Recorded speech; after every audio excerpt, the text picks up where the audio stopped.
ভারতে আশ্রয় নেওয়া আওয়ামী লীগ নেতারা এখন ভয়ানক চাপে রয়েছেন, কারণ ভারত সরকার অবৈধ নাগরিকদের বিরুদ্ধে কঠোর অবস্থান নিয়েছে।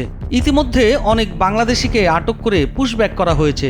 যদিও এখনও আওয়ামী লীগ নেতাদের বিরুদ্ধে সরাসরি অভিযান শুরু হয়নি, তবে আগস্ট থেকে তা জোরালো হবে বলে জানা গেছে। এমন পরিস্থিতিতে ভারতের বিভিন্ন রাজ্যে থাকা আওয়ামী লীগের প্রায় ১.৫ লাখ নেতাকর্মী ও তাদের পরিবার চরম বেকায়দায় পড়তে যাচ্ছে, এমনটাই জানিয়েছে খোদ বিবিসি বাংলা। পালাবো না, প্রয়োজনে ফখরুল সাহেবের বাসায় গিয়ে উঠবো, কি জায়গা দেবে? দেশে ফিরে যাওয়ার মতো নিরাপদ পরিস্থিতি না থাকায় নেতারা দ্বিধায় রয়েছেন।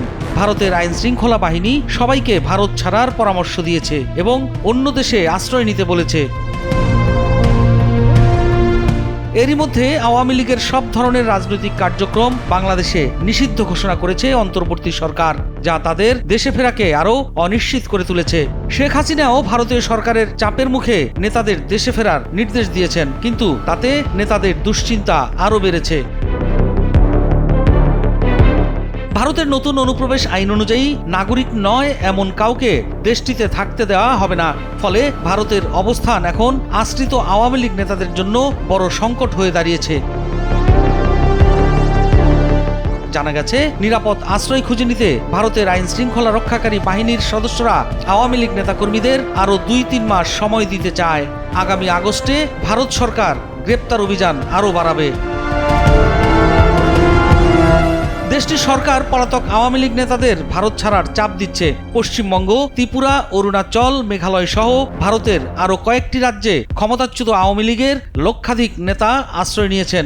৯ মাসেরও বেশি সময় নিরাপদে বসবাস করলেও অবৈধ নাগরিকের বসবাস ঠেকাতে ভারত সরকারের অবস্থান আওয়ামী লীগের নেতাদের ভেতরে দুশ্চিন্তা বাড়িয়ে দিয়েছে।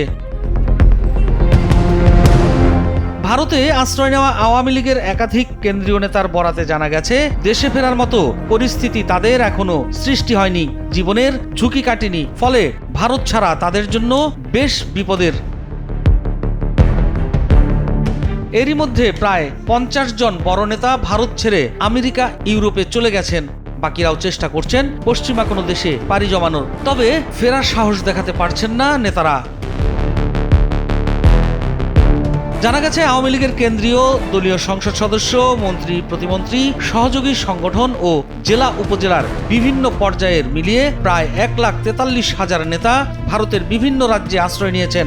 সরকারি উচ্চপদস্থ কর্মকর্তারাও ভারতে রয়েছেন। এমন পরিস্থিতিতে ভারত ছাড়ার চাপ সবার ভেতরে অনিশ্চয়তা সৃষ্টি করেছে। অন্য আরেক সূত্র থেকে জানা গেছে, ভারত ছাড়ার চাপের বিষয়টি দলের কেন্দ্রীয় কয়েকজন নেতা সভাপতি শেখ হাসিনাকে অবহিত করেছেন। তিনিও ভারত ছেড়ে দেশে ফিরে যাওয়ার নির্দেশনা দিয়েছেন ভারতের আশ্রয়ে থাকা সব নেতাকে। শেখ হাসিনার এই নির্দেশ নেতাদের দুশ্চিন্তা ও চাপ আরও বাড়িয়ে দিয়েছে। নেতাদের ভেতরে নিরাপত্তাহীনতা দেখা দিয়েছে। পলাতক নেতাদের ভাষ্য, দেশে ফেরার পরিস্থিতি এখনো হয়নি। আওয়ামী লীগ নেতাদের দেশে ফেরায় মৃত্যু ঝুঁকি রয়েছে।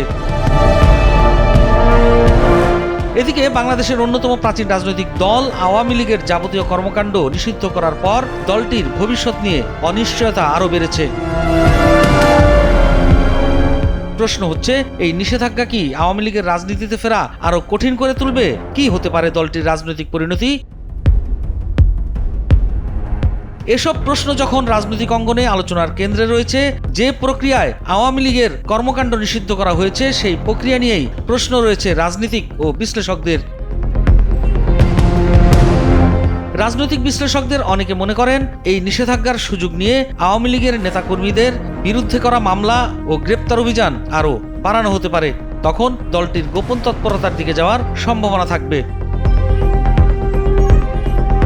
এই নিষেধাজ্ঞার ফলে আওয়ামী লীগ নিজেকে ভিকটিম হিসেবে দেশ বিদেশে প্রচার করবে এবং কিছুটা সহানুভূতি আদায় করতেও সক্ষম হতে পারে বলে মনে করছেন বিশ্লেষকরা।